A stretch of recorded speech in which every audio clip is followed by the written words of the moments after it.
Good evening, everyone. Thanks for joining us. I'm Morgan Nagel, one of the Manning interns here this summer. I'm joined tonight by Michael Smith, who is another intern and our producer for the evening. As well, Mike Martins will be joining us, the director of the School of Practical Politics here at the Manning Center.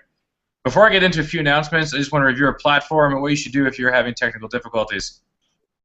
First, you are on a roughly 2-minute delay, so if we don't get to your question right away, can you please just either email our producer, Michael Smith, or give him a phone call at the number 1-403-536-8578. Second, you can ask questions in two ways. You can either post your question on Twitter at our @Manning_QA using the hashtag StephenTaylorRocks, or you can email Michael at michaelsmith@mcbde.ca. You should also directly email him for technical issues. Sorry for repeating myself there. Third, the session is being recorded and will be posted on our YouTube account within 24 hours after it is over at youtube.com/user/Manning Center. For those of you who are with us for the first time, I'd also just like to tell you a bit about our organization. Here at the Manning Center for Building Democracy, we are dedicated to building Canada's conservative movement by strengthening the knowledge, skills, ethical foundations, and networks of political practitioners. Tonight's webinar is being hosted by our School of Practical Politics, our wing dedicated specifically to training conservative-minded campaigners and candidates. If you like what you see tonight and are looking for more, we have a number of other events planned for the month of June, and you can register for them on our website at www.manningcenter.ca. Our next event is a movie night on June 18th, where we'll be showing the movie Truthland, which gives an alternative perspective to the popular anti-fracking movie Gasland. Many of you have also heard of Dr. Tom Flanagan, the leading conservative political strategist and professor emeritus at the University of Calgary. On June 24th at 5 p.m., Dr. Flanagan will be launching his recently released book, Winning Power, as well as launching our second ever online political training course called The course is based on Dr. Flanagan's book, and the event is free here at the Manning Center in Calgary. The course will be available for a special limited time introductory rate of $49.50. If you can't make the event, the course will be available on our practicalpolitics.ca website as of June 24th. Speaking of online courses, today marks the launch of our first online course featuring Preston Manning called So You Think You Want to Be an Elected Official. It is free for a limited time. If you want access to the course, simply send us a note and we'll send you an invite via email. On June 25th, we are hosting an all-day event called Making Markets Work, where we'll be discussing solutions for over-regulated electricity markets. Our last event of the month is another webinar on June 26th with our special guest, Erica Anderson, Digital Director for the Heritage Institute, on Expanding Your Digital Influence. For more details about these and other events, please check out the events page on our website, which is once again www.manningcenter.ca. And of course, that's the Canadian spelling of center. All right, before we get started today, I'd like to tell you a bit about our speaker, Stephen Taylor. Stephen Taylor is the Canadian head of digital public affairs and works for the Heritage. Sorry about that. And works out of the Ottawa office for Fleischmann Hillard. He is also being actively involved in the conservative movement as director of the National Citizens Coalition, a political advocacy group working to advance the principles of free enterprise, free markets, and development in Canada, formerly headed by the current Prime Minister of Canada. Mr. Taylor has extensive experience in the field of big data analytics, online community building, social media advertising, and social data. As a former fellow at the Manning Center for Building Democracy, Mr. Taylor developed and deployed new and innovative techniques of digital grassroots political organizing. Techniques used today to marshal stakeholders, empowering them to make public policy change.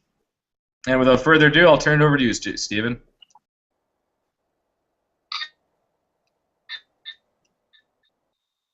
Hey, thanks a lot. So we're going to be talking about what that means. A lot of people are familiar with media. However, social data is really the power behind social media, what drives any insights or any sort of actionable strategies you might want to take as a result of that data. So I'll just begin with my presentation here. Let's see, get to the PowerPoint.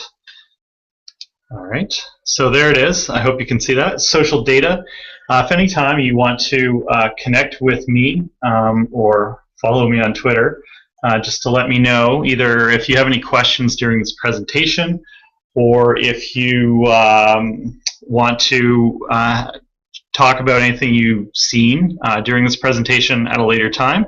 Just send me a tweet at Stephen_Taylor. So I'll talk about social data, and I'll just give a brief overview of what I'll be talking about.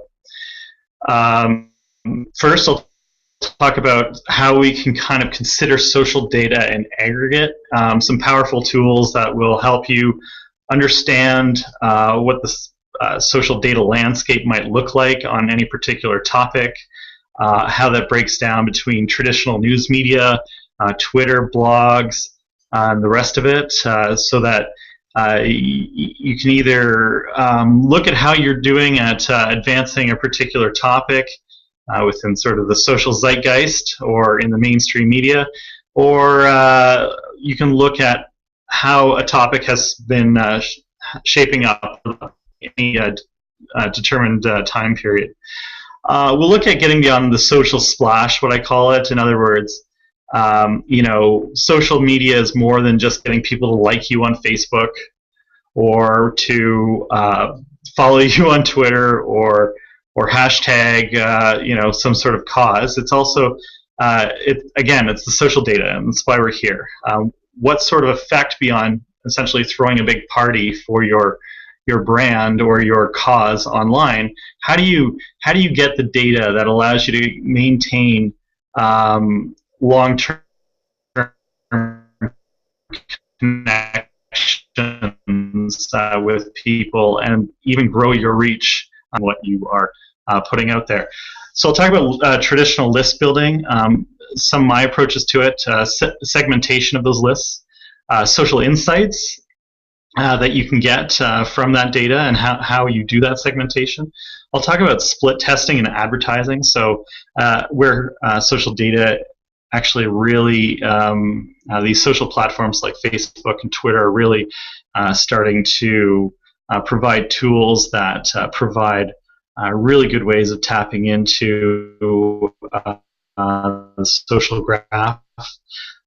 Do-it-yourself analytics, so what you can do to measure your own success on your website, how different things you're doing will affect how you get through on certain strategies, and of course optimization. Well, what's the whole point of this? It's to for the least amount of money or the least amount of effort to grow your list to make friends and influence people, I suppose. So that's what we're talking about with respect to political advocacy. So let's begin. Social data. There are a couple of professional tools out there called Sysmos and Radian6. There are a number of other ones coming online through essentially Twitter sells access to its data pipe, and you can get historical insights from this. What these graphs here show, I just thought I'd take something topical and do a deep dive into the data.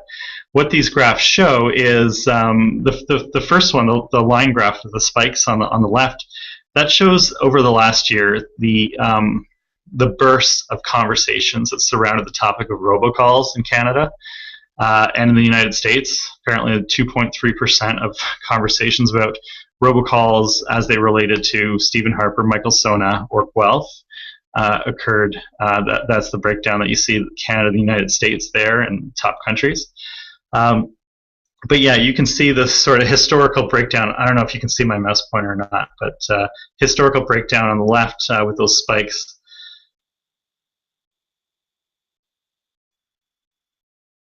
And you can also see with the pie chart there, percent of all conversations surrounding the topic occurred on Twitter, while only 24% really occurred in the news media.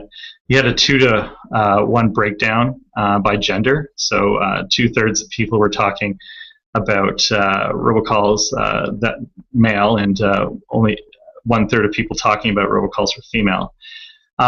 The red, the gray, and the green graphs that I've shown here are how this around these topics broke down. between each medium. On forums, you had, that's the top one, 36% negative sentiment, 20% positive.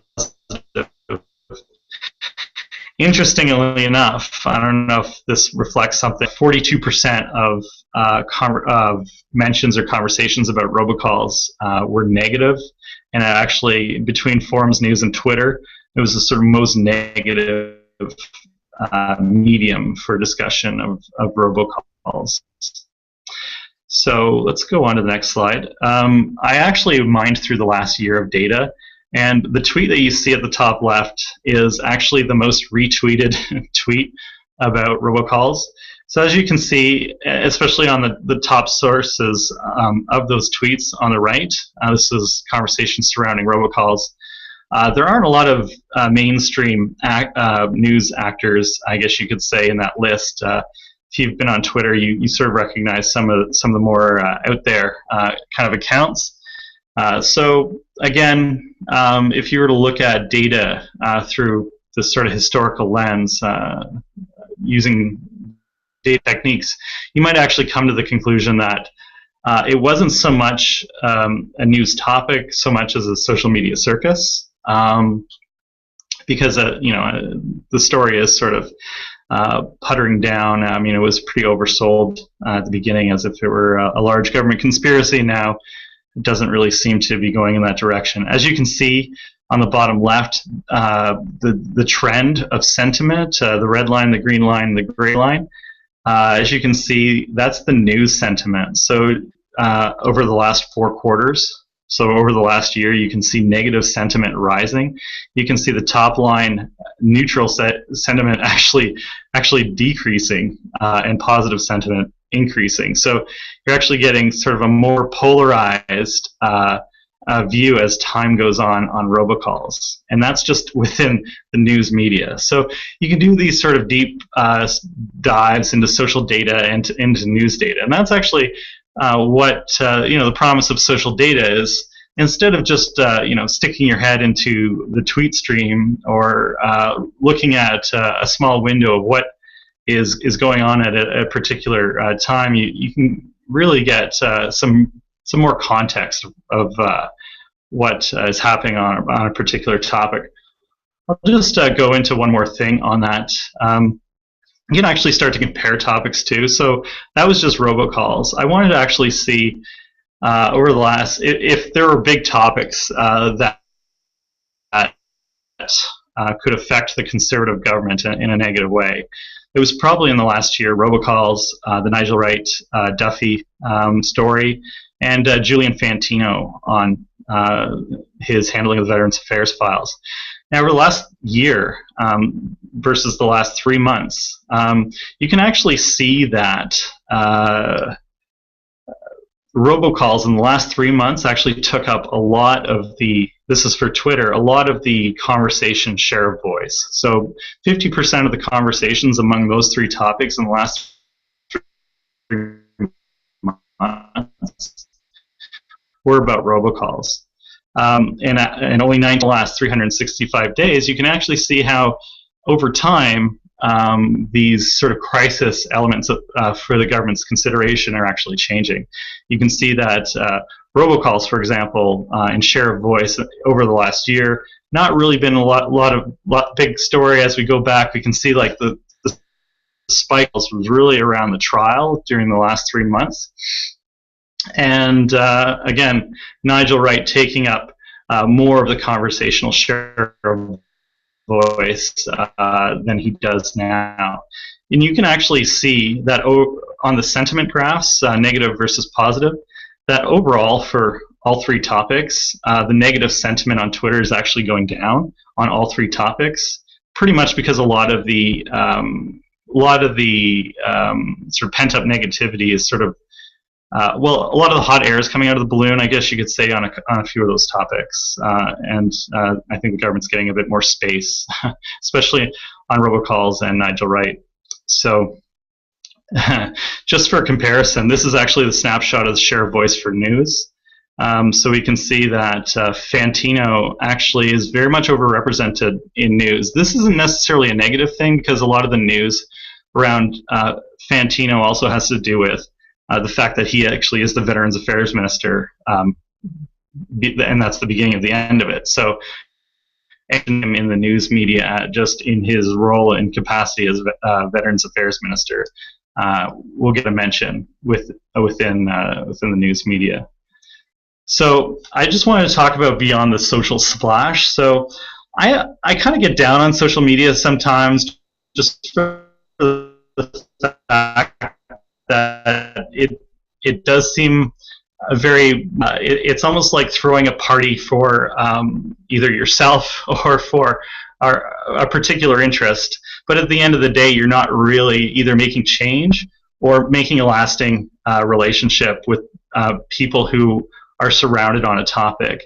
So in particular, I thought the Bring Back Our Girls hashtag was actually a wonderful thing to push up global awareness about this kidnapped girls by Boko Haram. And I thought the selfie of Michelle Obama actually came to the point where she was pushing awareness down, whereas the whole point was awareness up.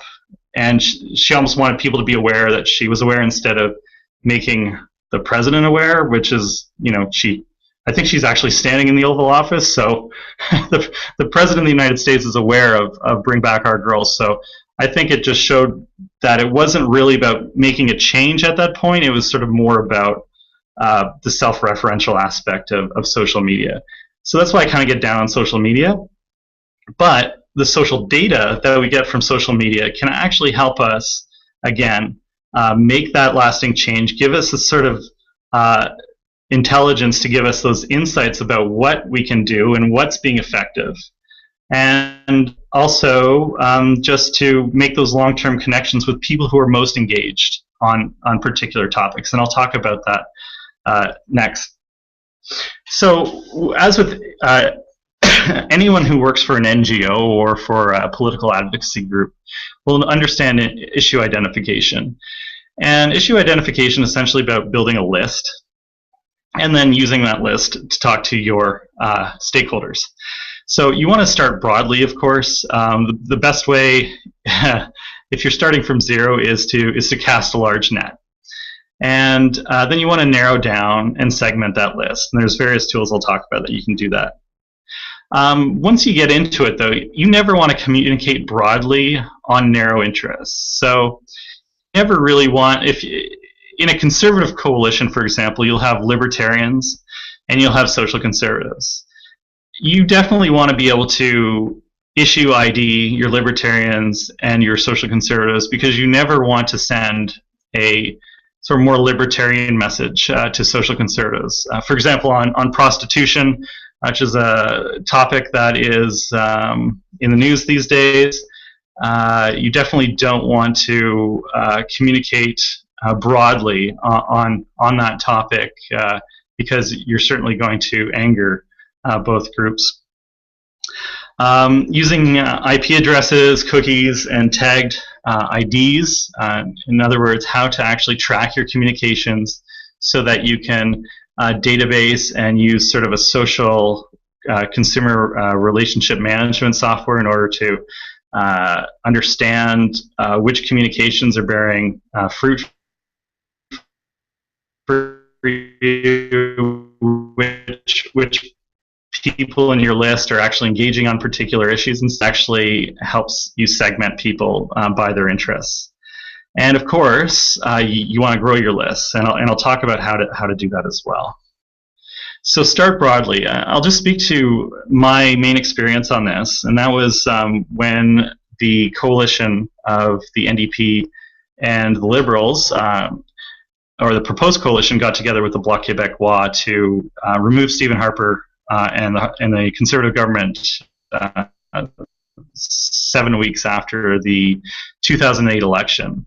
So we started this effort called Rally for Canada, and we, in a matter of 7 days, built a list of 30,000 people, email and social media, and we turned out about 20,000 of those people to events.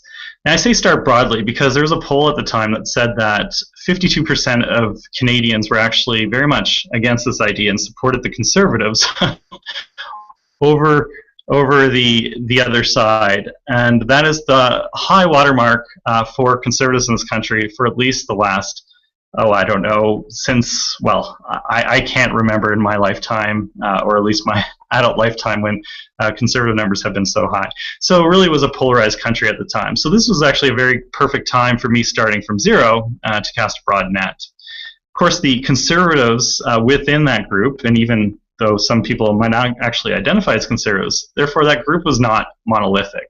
So you definitely don't want to continue to presume to speak to issues that you think everyone supports just because you do. So you can start to turn people off pretty much if you're going to communicate on anything that's not about stopping the Liberal NDP Bloc Québécois coalition. So if you cast a large net, you'll want to segment from there. And there are tools that you can use for segmentation. So I just got a note here. This is all Conservatives are not the same. The Conservative Party, for example, is a big tent of different types. I alluded to Libertarians and Social Conservatives as polar opposites in some ways. So you want to be able to communicate in an optimized way to those people.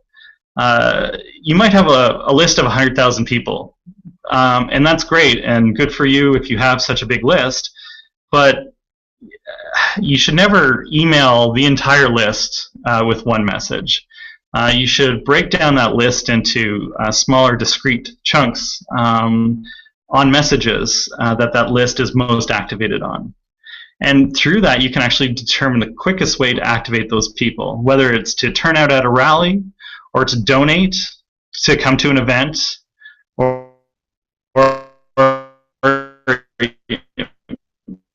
who knows, to call a local radio station when the leader of the opposition is on, something like that. Familiar with MailChimp is a very good one. It's a built-in email solution for sending out bulk mail. SurveyMonkey is another one where you can again create surveys to send out to your list. Like, for example, you might ask of which of these 5 issues is most important to you, and then you can use conditional formatting to break down after that question to say, since you've chosen option 3, well, here's another question that breaks down option 3 into 5 different ways. So you can use that sort of if this then that formatting within SurveyMonkey to really create additional segmentation. So on my Rally for Canada list, for example, I sent out an email afterwards on budget consultations because the budget was coming up afterwards. Of course, Jim Flaherty was tabling the budget. The budget was ostensibly the reason why the coalition got together in the first place. So I wanted to consult essentially my list on what their budget priorities were. And based on that consultation, I could split people up within that list, whether their priorities were either privatization of the CBC, Senate abolition, Senate reform, maintaining the status quo, giving more money for social programs, whatever have you. So I was able to segment who weren't Conservatives from the list and reinforce, because I have a bit of a mantra when I do communications, and if you're going to send an email to a lot of people, it's actually not in your interest. I mean, you might think that communicating with 100,000 people is a great thing, but it's not in your interest to send anyone any email on any topic that they're not going to love you for. And so, in fact, it actually might be a good idea in your emails to be very upfront and say, if you don't want to be receiving these emails from me, please unsubscribe from the list, because you don't want your rate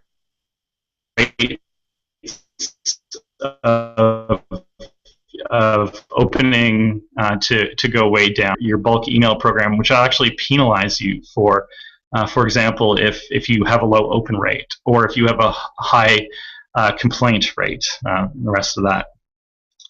The third one I've got there is Google Forms. This is probably the easiest one for you to do. You can go to Google Docs or Google Drive and create a form, and then email everyone and send them to that form, essentially. And the fourth option is you can code your own. So if you're actually proficient in creating ways of creating web forms and using cookies and tracking IPs and creating tagged IDs, and you can do that.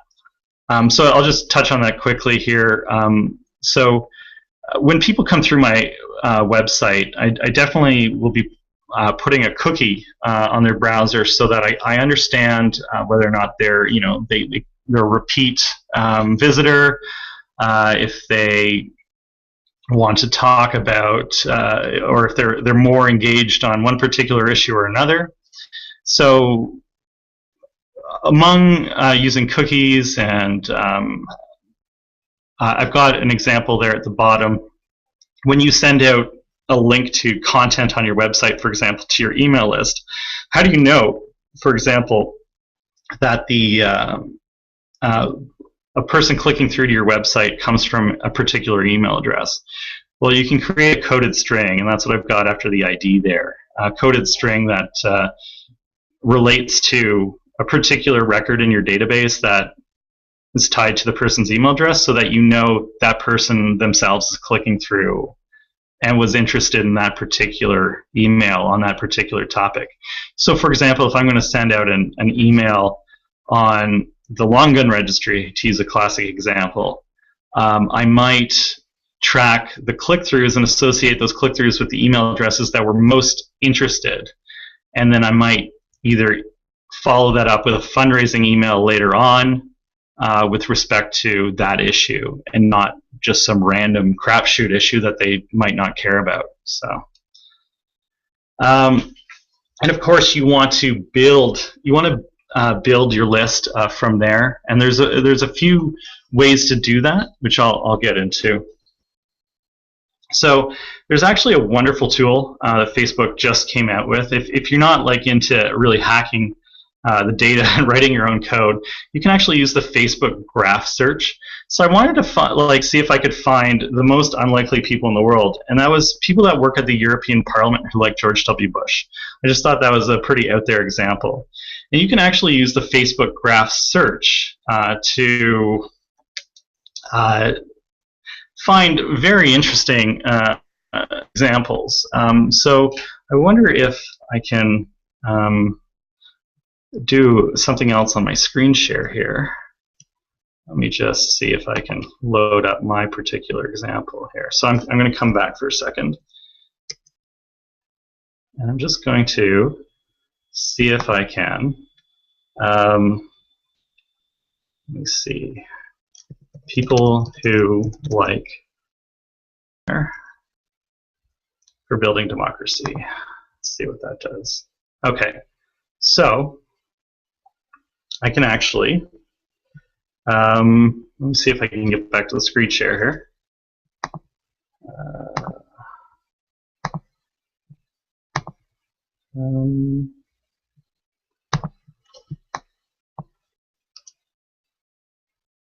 Screen share.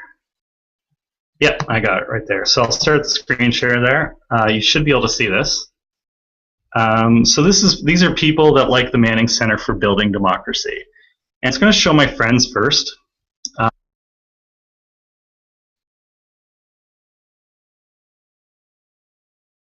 I will eventually get to people who are actually got a lot of friends at the Manning Center, or who are associated with the Manning Center.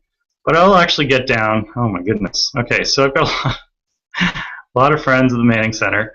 But what I can do is I can actually go up here and I can not only say people who like the Manning Center for Building Democracy, but I can also say who play Farmville, for example. And there we go. Apparently Dean Delmaster plays Farmville and likes the Manning Center for Building Democracy.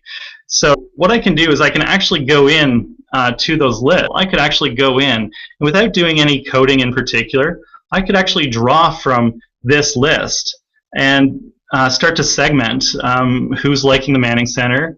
I could, if the Manning Center were having a fundraiser,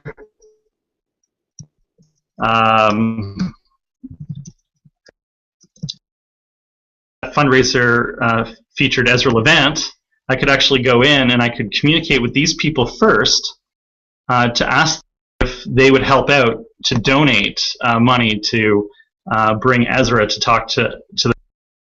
So there are different sort of strategies you can employ there. So I'll just go back here to my presentation. I can also check the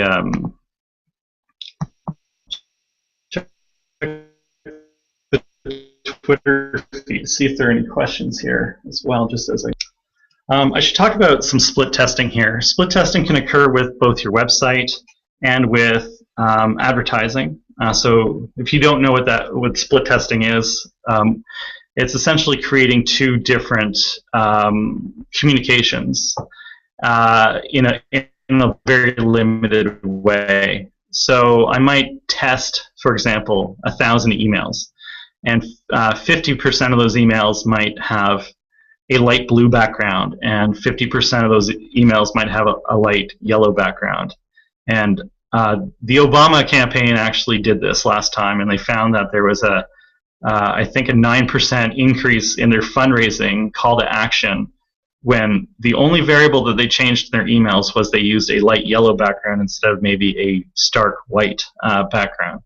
So that's what split testing is. You can do a limited test in order to do that. And with advertising on social platforms, for example, on Facebook and on Twitter, you can actually do this in a very limited way.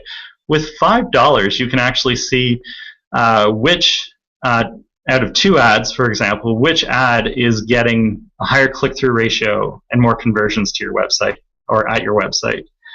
And of course, Facebook actually does this automatically. They will prioritize the ad that is actually performing better for you. Like I said, you can do that with email. So if I've got a list of 100,000, or you're the Obama campaign, you've got a list of millions, you can send out a small sample, run 1,000 and split test that, just so that when you send out the rest of those 99,000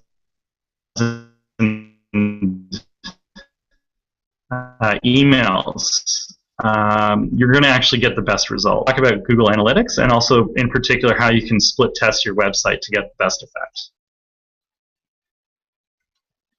So why advertise?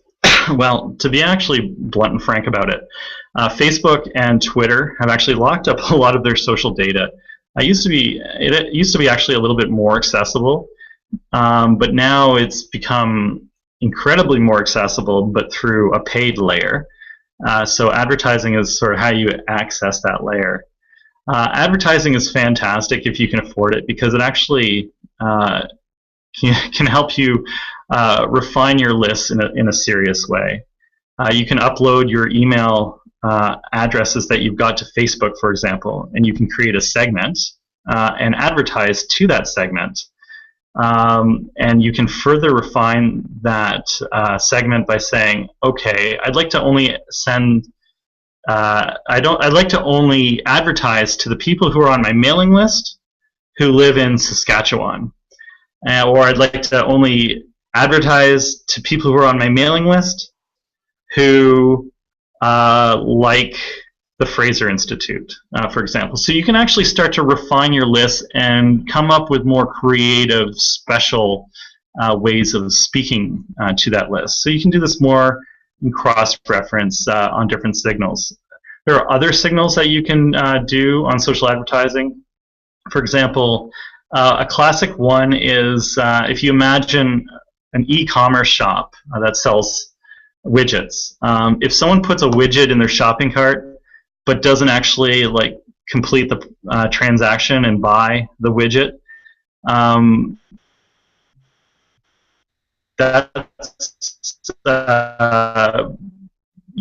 that's actually quite the process of buying a widget. And so what you can do actually is you can say, I'd like to target, based on a cookie on my website, I'd like to target everyone who visited the page where there was something in a shopping cart, but neglected to, using it sort of a negative audience, neglected to complete the process. And then you can actually show ads on Facebook to those people saying, hey, complete your transaction today to get 10% off. And that'll increase the rate at which you complete that process. Just I'll talk about conversions in a couple of slides, but it's just something to think about as we go here. There are different kind of advertising on Facebook, page post engagement. So Facebook's got this really interesting or annoying, depends on how you look at it, thing called Edgerank. Edgerank is kind of like Google's PageRank, how like if you search for something on Google, like rank is essentially, if you're going to post something on Facebook, if it gets more engagement, if people like it, if they commented on it or they share it, Facebook will actually give you sort of more validity or more clout, and it'll actually allow your next posts to reach more people. So what does that mean? Well, if I've got a data collection mechanism where I want people to click through on a link and essentially give me their data because I want to retain contact with them more than just, putting up something on Facebook where I'll get a bunch of people to like it and then, hooray, we had a big party for my post online, but afterwards I didn't really get any long-term benefit from that. So what I do is, for example, I might put up a post on my page saying happy birthday to the Queen, and that gets 135,000, as you can see at the bottom, 135,552 people reached because 2,581 people liked it and it got shared 1,013 times. So that's a lot of people, and Facebook's going to say, whoa, this page is on fire, give them full path, full breadth of the path, whatever they post next, it's probably going to be gold. So then I'll follow it up with a post that might say, this is just an example. This wasn't exactly what I did, but this is what I might do in the future. Is after having a very popular post, the next post might be the dumbest thing said by Justin Trudeau, something maybe a lot of people on my page might click through. So if they click through they'll click through on that link and then deposit data through a form, whether it's on Google Forms or SurveyMonkey or whatever. I'll be able to gather that data. And of course, I'll be able to reach more people with this data collection post because I had a really good post before that. And if you're not able to create really good, engaging content organically, you can boost, I guess, your page post Edgerank by paying for advertising through paid post engagement. And that's what that boost post button that you might see on your pages is all about. The best thing ever on Facebook, in my opinion, for getting results is website conversions and event responses.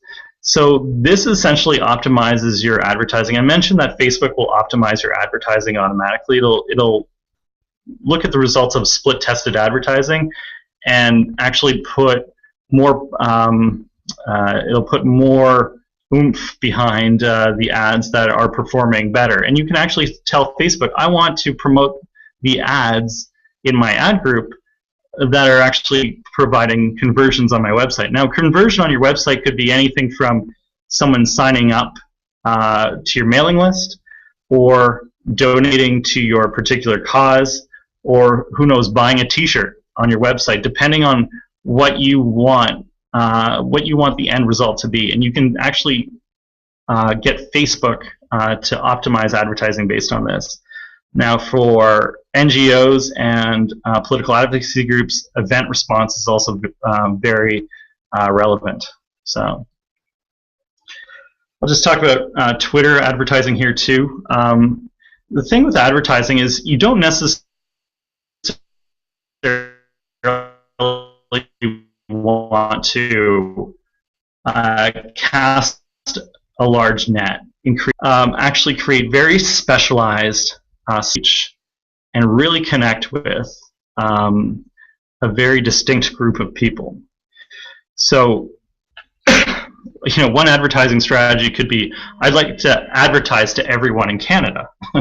Well, that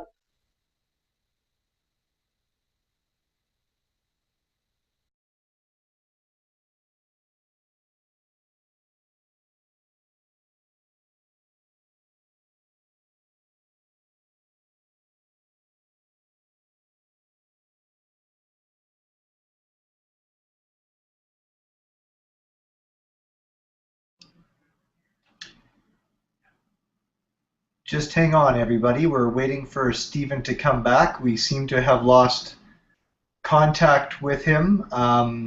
Apologize for the gaps in his talk as well. He did have a problem with his internet connection. We'll wait momentarily for him to come back. In the meantime, we are getting your questions via email and Twitter, and we're going to wait till the end of the presentation to ask them directly to Stephen. Please hang on for a moment yet. Stephen hopefully will reconnect and come back in. Bear with us for a moment, please.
Hi there. I don't know if I got disconnected there for a while. I don't know if anyone from the Manning Center can fill me in on. We saw that you disappeared, and we just let everybody know to hang on a sec. We assumed you would connect back in. You were on the slide of Twitter ads and making a comment about very small ads in Twitter. Great. If you're to continue from that place, we'd love to hear the rest of your talk. By the way, Stephen, we do have some questions, but we'll wait till the end of your presentation and ask them of you then. Great. Okay. I think I actually just tried to tap on a tweet on my phone, which is hosting this hotspot for the presentation here. So I might have turned off the reconnect with the presentation. Twitter broke the internet, is what you're telling me. Okay. Yeah. So how is that? Can you see that? Or am I still? It's excellent. Oh. No, it's perfectly clear. What screen?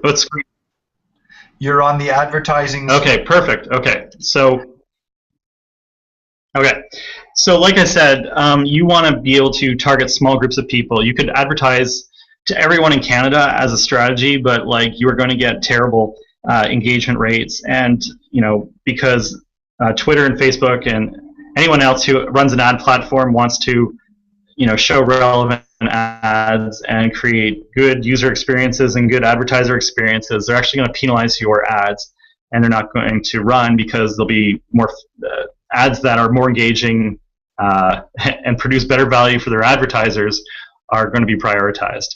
So you want to create small segments. So again, on Twitter, nobody is the same on Twitter. So you can actually target the usernames of people and their followers. So you can, for example, I've got the Manning Center, the Fraser Institute, the Montreal Economic Institute, the Taxpayers Coalition.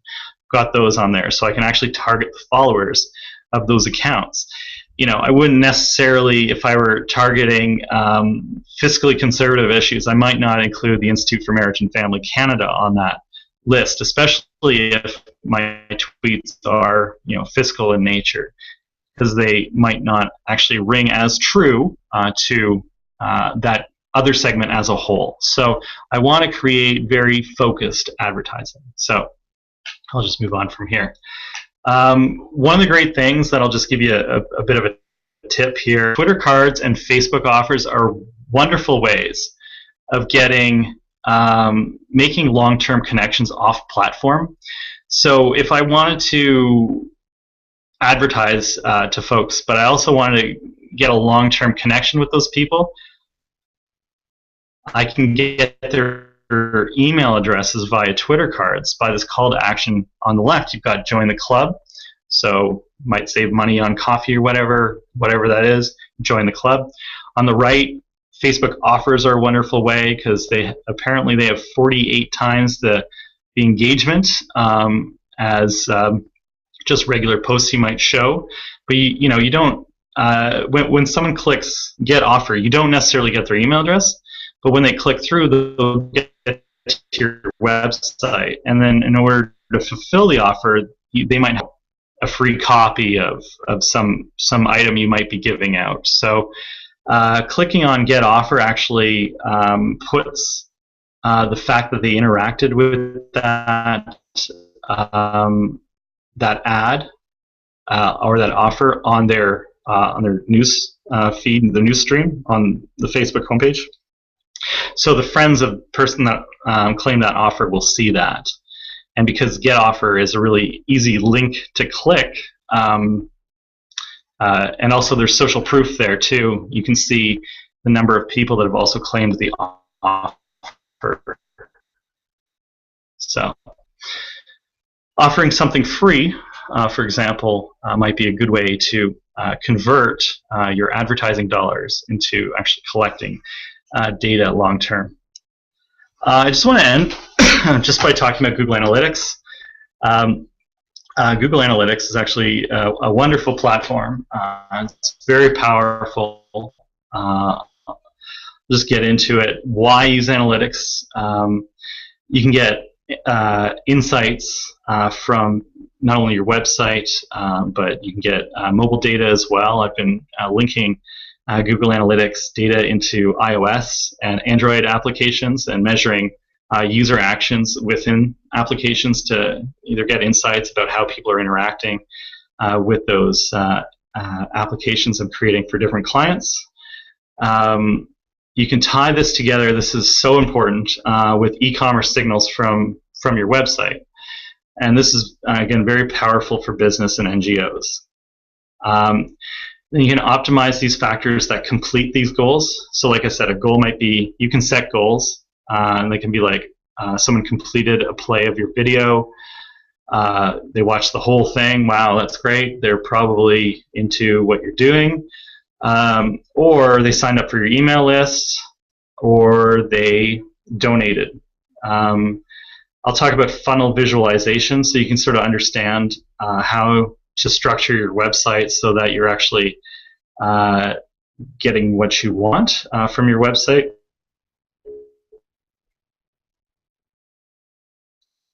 I really like analytics because it actually forces why you have a website, what it's doing.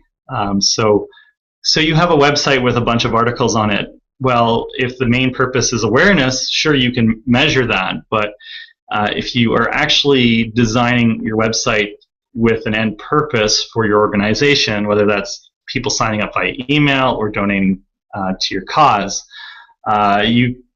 analytics helps you visualize where you might be failing at that and where the opportunities are. So this little graph here just shows visitors and how you're retaining them by channel. This is actually from a website I was helping to manage, and we had a few different strategies, including paid search, which you might, if you're an expert at looking at these kind of graphs, you can determine we actually turned that off quite quickly because we weren't actually getting good results from that. Social, Facebook, direct if people type in the address directly, email campaigns, organic search, so if someone actually just types into Google, finds your page, I guess that's miscellaneous for that, and referral, so people that actually link your website, and you get links, you get traffic coming in from other places on the internet, other websites. So yeah, as you can see, the bounce rate on paid search was 90%, which spoke to me, said we really needed to optimize our paid search terms. Because if you look at organic search, people actually looking for our content online, we only got a bounce rate of 20.5%. Now, bounce rate is if someone comes to your website, and I forget what it is, either they leave after like a very small amount of time, a fixed time that Google checks. So in other words, if Google sees that someone left Google and then like came back 5 seconds later, they count that as a bounce. And Google actually ranks content within the search engine and penalizes websites with high bounce rates. Because again, they want to optimize their own user experience for Google. Organic search, I think it's pretty telling. If you have a low bounce rate, that's pretty logical because people are actually searching for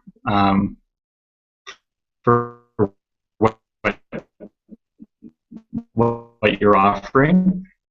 So unless you're spamming there, so just move on. So of this, just because. I don't know if you can see the numbers. Hopefully it's clear. But I've tied with one particular website. I tied in e-commerce reporting for our reports, and you can break down your e-commerce and arrange it against a whole variety of variables. I've got device type here. I mean, you can do it from, again, you can go back. You can do it by the type of channel you're going in for e-commerce. Like, so did you know that our e-commerce conversion rate on organic search is at this particular level? Did you know that our e-commerce conversion ratio is 20% higher for people that come in from Quebec versus people that come in from Nova Scotia? No, I did not. That's very interesting. I wonder what we can do with that. So I've got here device type versus e-commerce. And as you can see here, desktop definitely, it was 69% of revenue, but interestingly enough, I found this fascinating. The tablet actually had the highest e-commerce conversion rate. So that means if someone landed on my website with a tablet, they'd be 27%. There was a 27% chance that they would actually buy something on the website, whereas only on desktop there was a 19.3% chance or 19.4% chance. That's interesting. Mobile classically has a terrible conversion ratio because people don't really buy things on their phone unless they're buying things through like an app store or an integrated experience through Google's Play Store or Apple's App Store and in-app billing. I thought that was really an interesting thing to show. So you can actually see different breakdowns. Bounce rates, for example. Mobile has the highest bounce rate. But again, we might have really great e-commerce conversion rates on tablets, but again, tablet is really only showing about a quarter of revenue for this particular website. So I'll just I'm going to talk about, just peek ahead here. Okay, yeah, I'm going to talk about funnels, and this is how you can come to understand if your website is really working in the way you want it to, if people are using the website essentially how you want them to. So I created a site called deefandbaker.ca, and what it was supposed to be, what it still is actually, is a way for people to connect with the website in order to learn about job opportunities within the conservative movement. and within like connections that people in the conservative movement might have in industry. So what happens is if you actually click on the sign in with LinkedIn button on the website, it actually uses the LinkedIn API to draw in your LinkedIn profile information, and then I database that on the back end, and I'm able to sort. For example, I need web designers in Alberta, and so I sort my database, and I'm able to find web designers in Alberta because I know that, for example, the Canadian Taxpayers Federation might be looking for an Alberta-based web designer. So that was the sort of rationale thinking on that. But I want to talk about funnels. And funnels on Google Analytics is a really great way to visualize your website flow. Funnel for diefenbaker.ca over the last month. And I've got it broken down between desktop, or everything that's not mobile, and mobile. So as you can see, the ultimate objective, I don't know if you can see the small font here, but essentially, see, I wanted people to land on the thank you page, which is essentially the conversion page. It tells me this was a successful transaction. People dropped off their data. It was wonderful, and now I have their data. Great. What this shows was that through desktop, I actually had a fairly, well, I don't know, the conversion. You can actually visualize the conversion rate. You can see that people that landed on the starting page. I don't know if you can see my mouse cursor, but the first column with the tall green column there, you see the little red slivers on the right-hand side. That's actually the amount of people that dropped off, the bounce rate, if you will, after landing on the home page. And if you look at the next column over, you can the second sliver down. That's the thank you sliver, and you can see that most people dropped off after that, but they might go to different pages. But if we look at the mobile version of that, we find that if you look at where the thank you page for the conversion is, it's actually quite a small rate. So what the funnel visualization might be able to tell me is how to optimize my website in order to be more mobile friendly if indeed my objective is to get people to click on that button and go to the thank you page. So it's quite effective. I wanted to excuse me, I wanted to end just the presentation on the topic of Google Analytics experiments.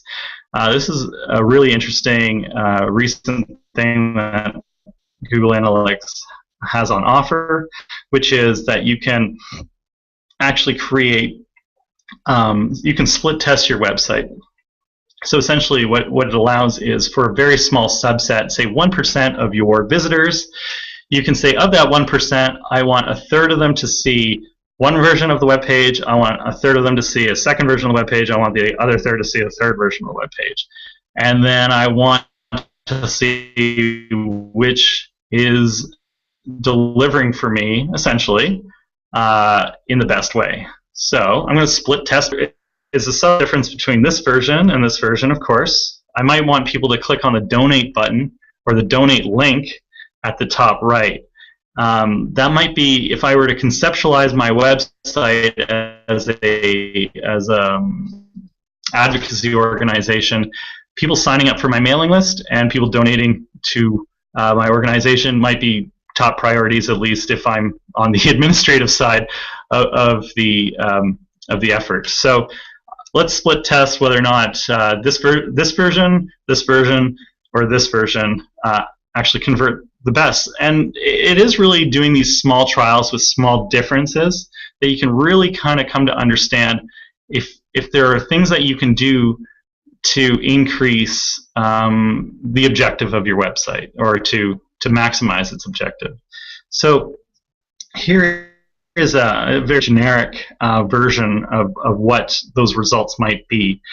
And compared to the original, the blue dot in the table below, Variation 2, for example, has a 7% higher completion rate than the original. So that's the 7% arrow up. And the probability of that trial or that test outperforming the original version of the website, 66%. And so you can start to do these little tweaks on your website or your mobile application. I don't think it's available for mobile yet, but you can start doing these tweaks on, that is for Android and iOS. But you can start doing these tweaks on your website in order to either maximize your goal conversions, be they to get people to sign up for a mailing list, or for people to donate to your website, or for either people to watch a video, like is the teaser effective, or is this teaser text more effective? So things to consider for optimizing your website. And that's really, at the end of the day, if you're going to get 100,000 people through your website or through your mailing list or whatever, you want to make sure that the most people that you can communicate with are going to have sort of the effect that you desire for what you're doing as their experience. And these are all these different ways that you can do from mining historical data to figuring out what they're all about, what everyone's chatting about, what's hot in the zeitgeist, and you can break that down by province or by city or whatever you like, and then all the way to, at the end, people come to your website and what's effective and what's not. So I think with that, I'm going to end and go back to, I think, the video, and there we go. So I'll check Twitter and maybe I can answer some questions here. Thanks very much, Stephen. That was a really good presentation. Can you hear me okay? Well, thank you. I can. Okay, I'm thinking we just have a bit of lag here. I heard you say you were going to go check out the Twitter. I did see we had a couple of questions come in. If you could just get to those, that'd be much appreciated. And I actually have a question too. Once you answer the questions from Twitter. Sorry. Okay, so am I suggesting Sysomos for data mining? I think someone from Sysomos said, "Don't mind if you do." People are quoting, Facebook tool is pretty cool. How do you randomize Facebook A/B testing? Well, I think if you want your, Olivier asked that question, if you want your polling to be scientific, you should definitely do all the sort of double-blind randomizations that would help. But if you're, I think the question is, if you're looking at, boy, how do you randomize your Facebook tests? Well, I don't think you necessarily do, because I think the end objective you're trying to meet is you're trying to increase your essentially your take-home rate on either what the conversions are for either more mailing list signups or more donations. So if you're increasing one or the other, it's a good start. But I'm not quite sure, Olivier, what you would need for randomization. A lot of your insights on your design for your ads and the way you select your audiences or interest groups makes randomization a bit of a moot point, because you want to sort of start based on logic and your own experience about what audiences are actually going to deliver the best effect. So you're going to aim for what are the low-hanging fruit, and you're going to optimize from there. You might be surprised by some other effects that you see. You might not have known that this particular disparate group was particularly engaged on this very small niche issue, but again, depends on I guess your objective. But for advocacy groups, I would say that it's aiming for people who you already how they are and what their interests are. Another question from Michael Smith. Walk me through, super quick, the basic social data you would do for an election campaign. Well, I think, for example, I would want to know everyone on my local candidate's website. I'd want to put a cookie on there where I could actually cross-reference with Facebook and with Twitter to do and Google to do remarketing to those people in order to say, oh, hey, you checked out our website, you're likely to be very much engaged in politics, either for us or probably maybe for the other guy or the other candidate. So you might consider volunteering or donating to our campaign. So I would use retargeting via Facebook, step one. I would, thing is, again, I'm down on social media when it comes to local campaigns because the vast majority of people, I ran for nomination in Kingston and the Islands, and for the Conservative Party back in 2004, and I didn't know what I was doing. So apparently it's about selling memberships and getting them out to vote at a meeting. Okay, well, that's great. But I thought, hey, why don't I start a blog? Blogs are really new and blogs are really interesting. Why don't I start a blog and why don't I start writing about politics? Because there's a lot of interesting things happening out there. Well, my blog reached 200 people maybe on a regular basis, but that was 200 people nationally instead of 200 people locally. So I have another good saying that is, okay, so congratulations, 300 people like your local candidate's Facebook page. Now go knock on 27,700 doors, because that's the margin you're going to need. And you're not going to meet that margin on social media in such a precise way. So unfortunately, I guess from a social media and social data advocacy point of view, I would limit it to retargeting and to advertising locally through social media on particular interests and geo-targeted interests, instead of sort of trying to create buzz for your candidate locally on social media.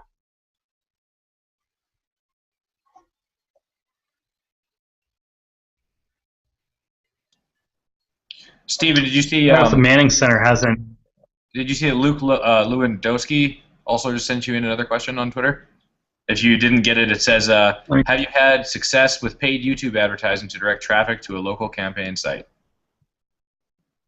Okay, that's one I haven't talked about.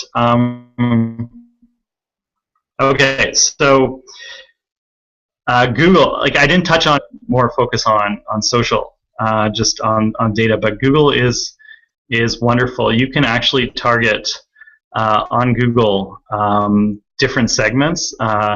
For example,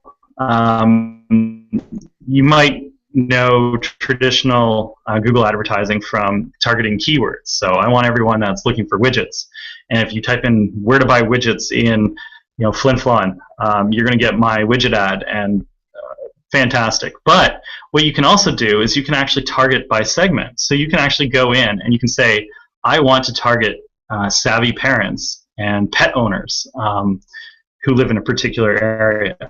So actually the effect is, instead of people searching for keywords, Google has advertisements all over the web, on blogs, on websites.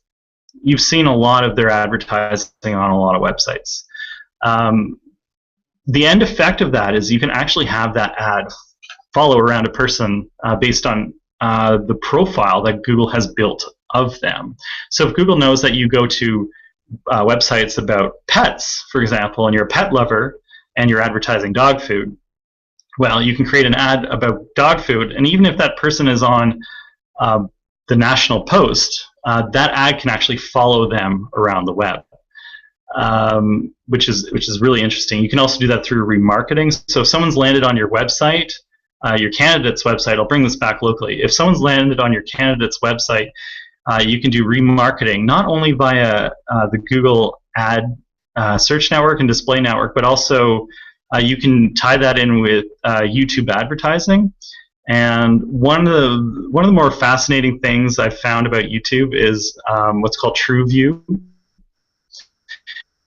And that's if, when you go onto YouTube and you see a skip ad, and after 5 seconds you can skip the ad. Well, for people that don't skip the ad, that counts as an actual paid placement for YouTube, and they actually charge the client when a person views the whole ad.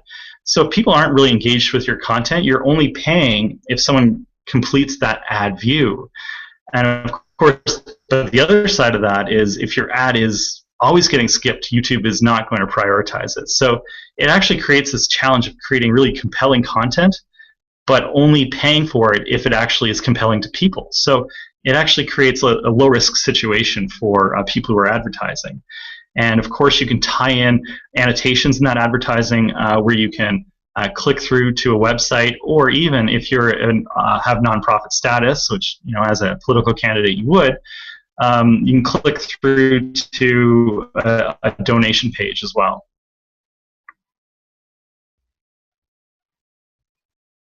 And of course, for a local campaign, that's really important for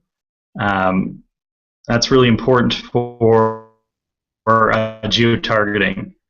So you can actually go onto Google and you can by forward sortation area of postal code, you can actually draw areas where you want your ad to be seen down to the first 3 letters of the postal code.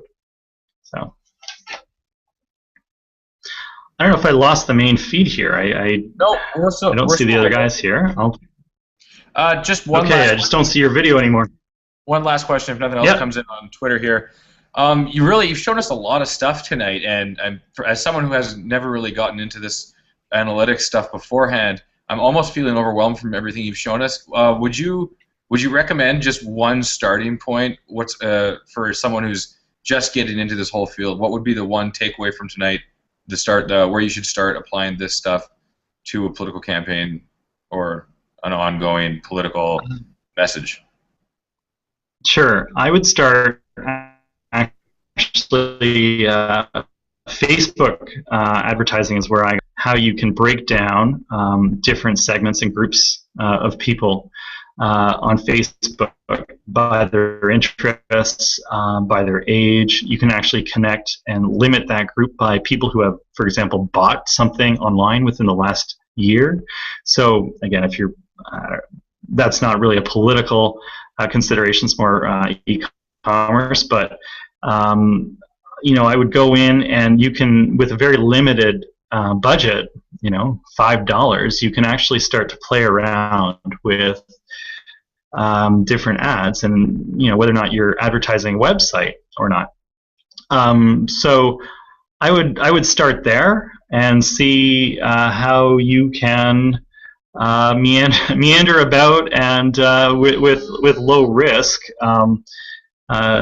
See what you could do. I'd also get Google Analytics connected to your website and start collecting data there, because you can actually start to see, you can start chopping up the data in many different ways, and just through that exploration, you can sort of start to see, I could give a 6-hour presentation on Google Analytics, but you can, through the different categories within Google Analytics, you can start to see how powerful it is, especially when you start hearing the data in so many different ways. So. All right. Well, thanks very much again. I think that concludes our webinar tonight. It was really great having you come and speak with us. I think all the viewers really appreciate it, and I know I definitely learned a lot tonight. So thanks again. Hey, thank you.